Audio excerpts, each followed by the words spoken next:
Hi everyone, you're listening to Specifically About Quality, the podcast where we break down quality topics in simple terms and help you apply them in real life. I'm Agata Lewkowska, quality management consultant, trainer and auditor in the automotive world. And I'm Christopher Scott, a quality assurance expert in the automotive world as well. Thanks for tuning in. And before we begin, we have a little bit of sad news to share. This is the final episode of Season 2 of Specifically About Quality. But let's not be too sad, because this is not goodbye. We'll be back after the summer break with Season 3. New topics, new practical discussions, and of course the same focus on quality that works in real organisations. In the meantime, we would also like to invite you to join the free Qualitywise summer course on AIG core tools. Over 2 months, every Wednesday, registered participants will receive a new lesson in English focused on one practical core tool and its application in everyday quality management work.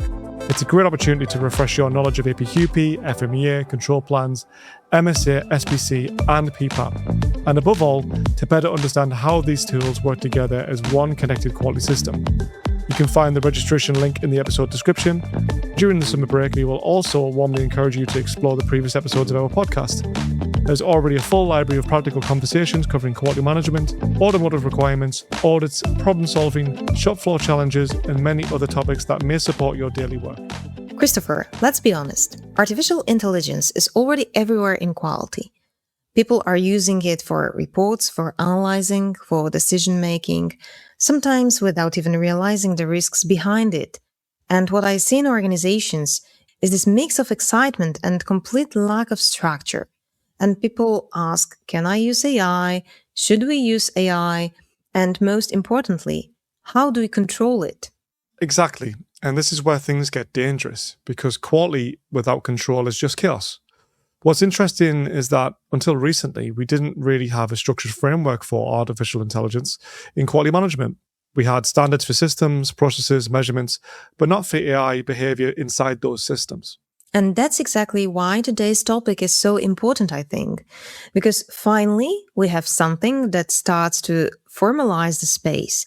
The VDA, Artificial Intelligence in Quality Management, currently published as yellow volume.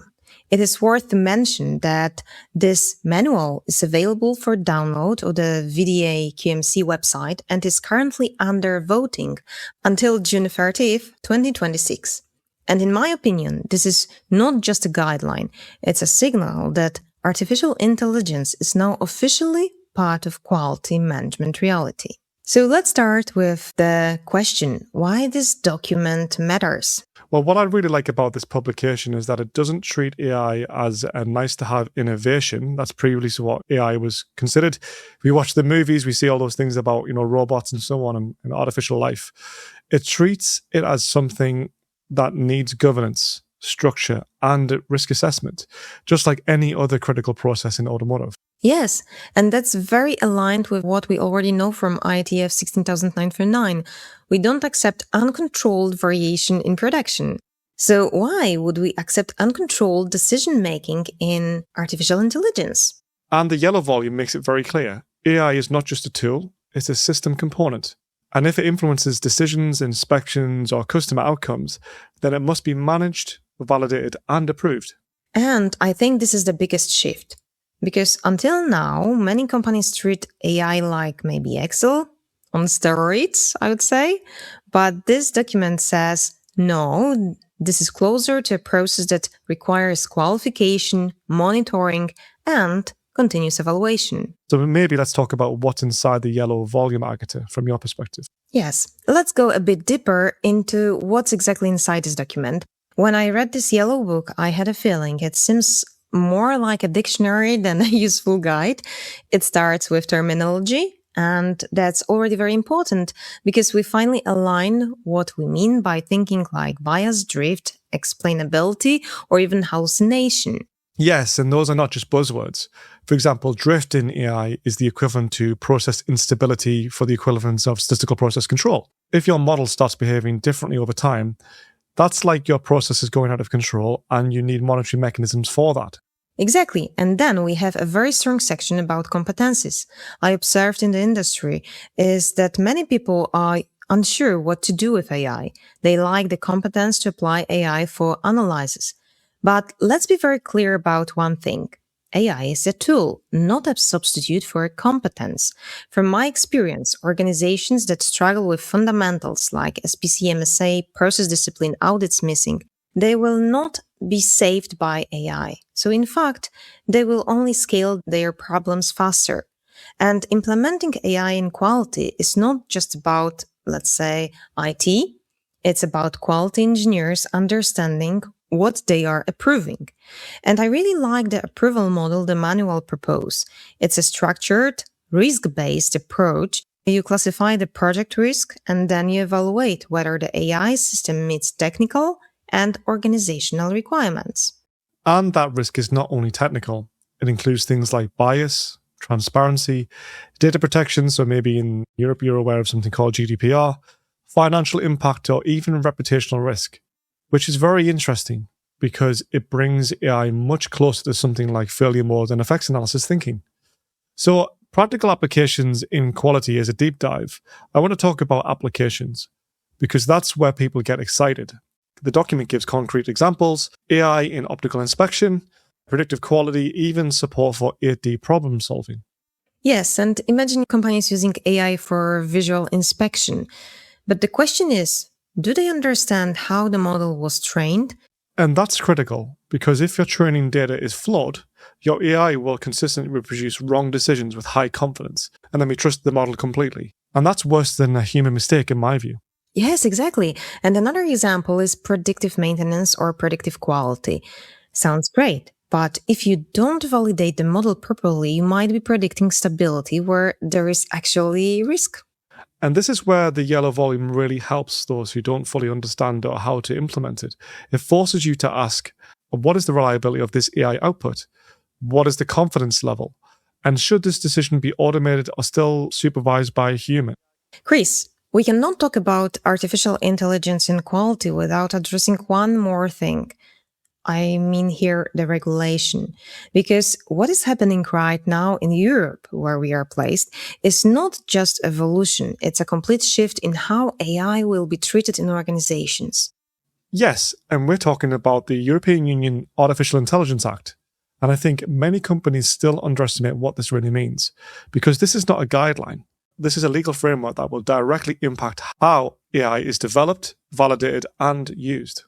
And what is very important here is that the EU Artificial Intelligence Act is built on a risk-based classification approach. So not all AI is treated the same. We have unacceptable risk systems, high-risk systems, limited risks, and minimal risks.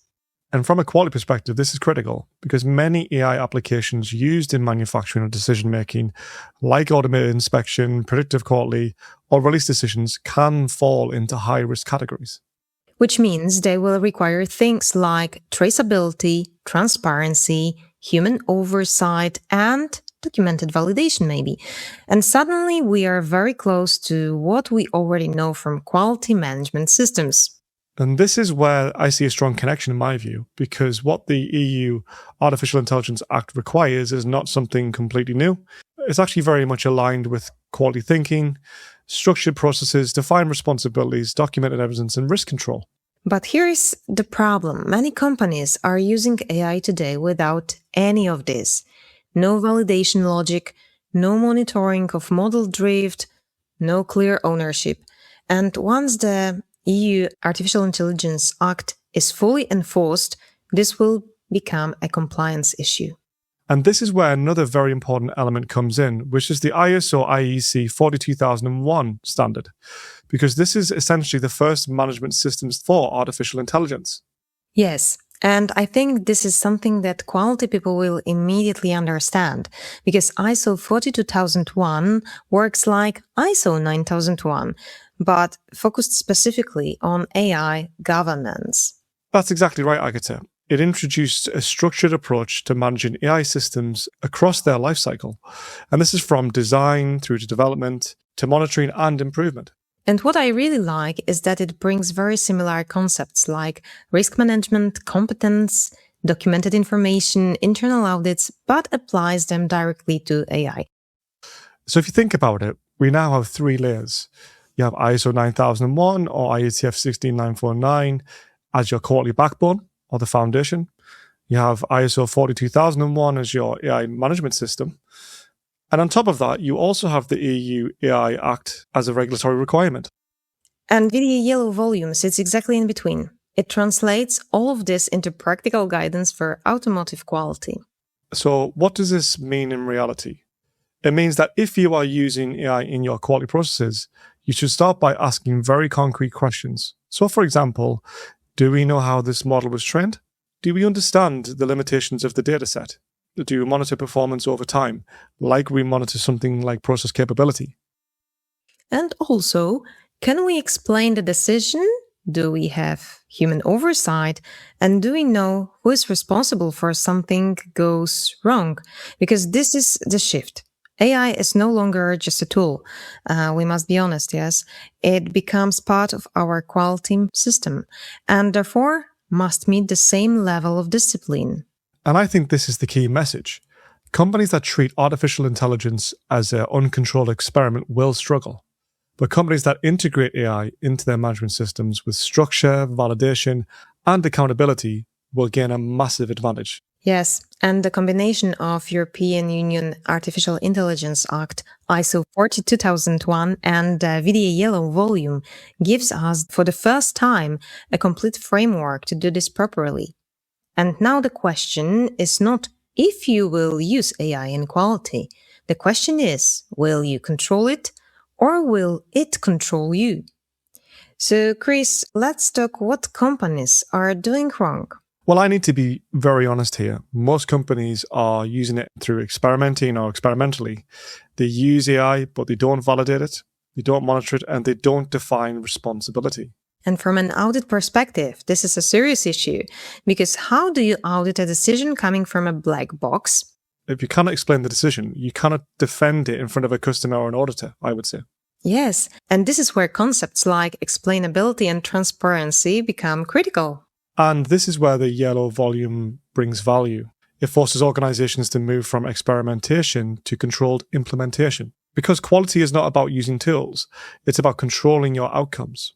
So, if we summarize, AI in quality is no longer optional, but uncontrolled AI is a risk.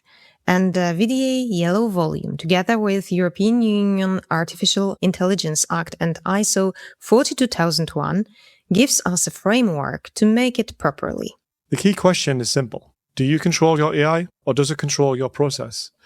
And if you're not sure how to answer that, this is exactly what we support at Qualitywise. At Qualitywise, we help organizations conduct structured risk analysis identification workshops, prepare for IATF 16949 implementation and execution, but also internal auditing and other more. Visit qualitywise.pl and explore our consulting, auditing, and training services. And because this is the final episode of Season 2 specifically about quality, we would like to invite you to make good use of the summer break. First of all, join our free Qualitywise summer course on AIAG core tools. For 2 months, every Wednesday, registered participants will receive a new lesson in English focused on a specific core tool and its practical use in quality management. The course covers APQP, FMEA, control plans, MSA, SPC, and PPAP, with a strong focus on how these tools connect and support better decisions on the shop floor.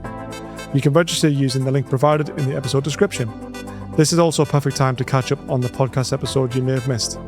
Our previous conversations cover a wide range of practical quality management topics, from IATF 16949, core tools and audits, through problem solving and FMEA, to building stronger quality culture and more effective systems on the shop floor. We'll be back after the summer break with Season 3 of Specifically About Quality. Until then, explore the course, listen to the previous episodes, and stay connected with Qualitywise.